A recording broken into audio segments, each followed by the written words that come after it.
Of course, mistakes we all make, and that's how we grow, and that's how things happen. So one should not be afraid to make mistakes. I was happy to take the risk coming to a new country, not knowing anybody at all. I literally knew one person and I knew of you. So yeah, so we go back a long time. Your product, of course, has to be good. That's a given.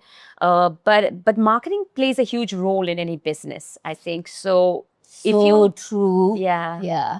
So if you just wait for the word of mouth to do its job, I think it could take longer than you would have the patience for, or just a much longer time. So I think in any kind of business, it's just important to set aside a marketing budget, possibly even a PR budget to just get the word out there. Because once you have visibility, once somebody tries your product, and you have confidence in your product, and you know it is good, one thing will lead to the other and it will grow. So I think that's one thing that when I started out my business in Mumbai in 2009, I didn't do that at all. So for me to reach from point A to point, let's say, G or whatever, took longer than it did in Hong Kong, because I learned from that mistake of mine in Mumbai. Well, I wouldn't really call it a mistake, because also I was at a different stage of my life. Yeah. My kids were very young. I had my hands full. And also, it was the first time I was starting something of my Yeah, we own. all have our journey that we go through, right? Correct. So it's all about balance. It's all about learning. So that's something I didn't do. So though I did well in Mumbai, it took me a while to get there. And then when I started my brand in Hong Kong, I was very focused on the fact that I'm going to really focus on marketing. I'm going to have some sort of a PR and a media plan to get the word out there, so that more people come and try my product, and then it can reach the next level. So I think that would definitely be one piece of advice I'd give to people starting out.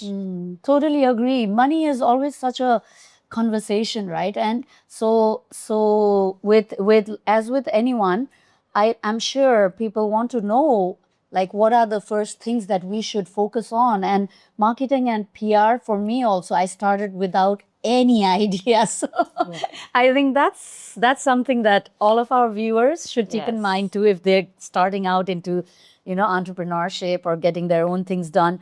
Talking about marketing and PR budget, I want to know, like, what do you think is a good percentage or a good amount that someone should think of setting aside when they start their business? I mean, it could be different for everybody. Depends on the budgets, depends on what your investment levels and what kind of a strategy you're following. But I would say anything from 10 to 15% of your revenues would be a good. I mean, it is a big chunk, but I think the investment pays off, and you can take stock every year to see how the business is growing, and decide your budget at the start of the year, and maybe take stock every quarter, or somewhere halfway along the year, to see how things are moving and where you want to go. So yeah, I would say something like that. Yeah, but at the same time, marketing and PR budget, right? That's something that people really need to think through and plan and strategize, because otherwise it's like a sandpit. Nothing is enough. So you really need, and especially as a young entrepreneur or a fresh entrepreneur, you really need to make sure because I have been at that point too, where I was like, okay, is this enough? Is this not enough? I put in some, and then you keep adding and it goes nowhere. But there are cases where I put in a little and it has given me great returns as well.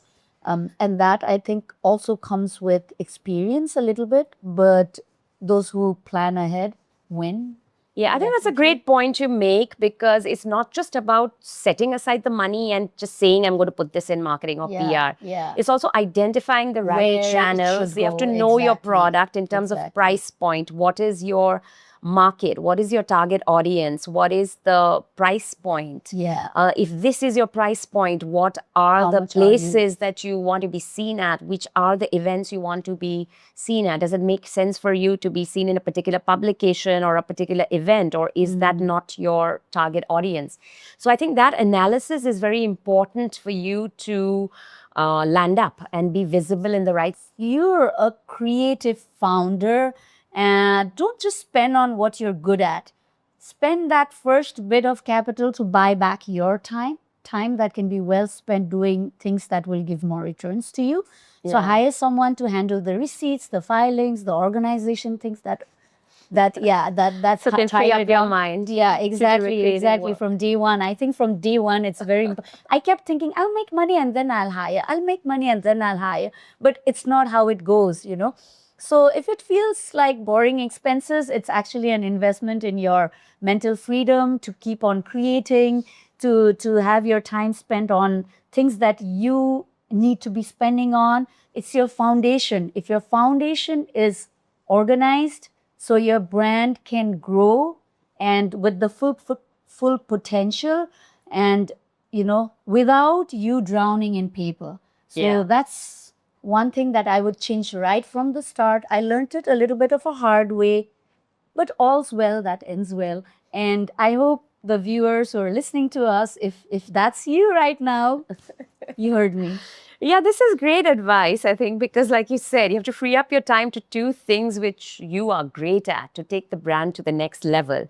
But I wouldn't be so harsh as to call it a mistake, because it's a journey. It's a journey. You've Yeah. started, you're a dentist who's turned jeweler after all. So it's been great. You've recognized these, small shortcomings at different stages and Yeah. made the corrective, taken the corrective action to do what you need to do, and this is why you are where you are today. So that's and I'm excited that the viewers will probably take some inspiration and some learnings behind from this take back from this show to implement Yeah, to I their hope own so. business. That's the main thing, right? That's When the I started, purpose. I had so many questions, and I was like, should I put my money on this? Should I put my time on this? And you randomly do what you think you should do. But the purpose of this series is also so that, you know, if anyone can take away something from here and it helps them.